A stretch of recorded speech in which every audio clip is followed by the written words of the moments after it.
Bus ഡ്രൈവറായ അച്ഛനും കണ്ടക്ടറായ മകൾക്കുമൊപ്പം കേന്ദ്രമന്ത്രി സുരേഷ് ഗോപി ബസ് യാത്ര നടത്തിയത് കൗതുകമുണർത്തുന്ന കാഴ്ചയായി. കൊടുങ്ങല്ലൂർ കോട്ടപ്പുറം റൂട്ടിലോടുന്ന രാമപ്രിയ ബസ്സിലെ ഡ്രൈവറായ ഷൈനും കണ്ടക്ടറായ മകൾ അനന്തലക്ഷ്മിക്കുമൊപ്പമായിരുന്നു സുരേഷ് ഗോപിയുടെ യാത്ര. കോട്ടപ്പുറം പള്ളിയിലേക്ക് ഫാദർ വർഗീസ് താണിയത്ത് ചാരിറ്റബിൾ ട്രസ്റ്റിന്റെ സാമ്പത്തികമായി പിന്നോക്കം നിൽക്കുന്ന 40 കുടുംബങ്ങൾക്കുള്ള താക്കോൽദാന ചടങ്ങിലേക്കായിരുന്നു കേന്ദ്രമന്ത്രി ബസ്സിൽ സഞ്ചരിച്ചത്.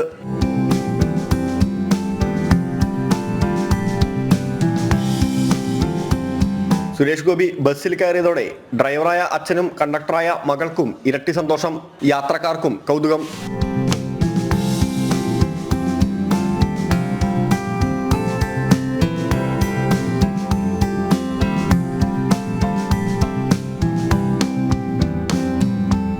ഇരുവരെയും അഭിനന്ദിക്കാനും കേന്ദ്രമന്ത്രി മറന്നില്ല. കണ്ടക്ടറായ അനന്തലക്ഷ്മി ബികോം ബിരുദം പൂർത്തിയാക്കി കണ്ടക്ടർ തൊഴിലിനൊപ്പം എംകോം പഠനവും തുടരുന്നുണ്ട്. ജനം, തൃശൂർ.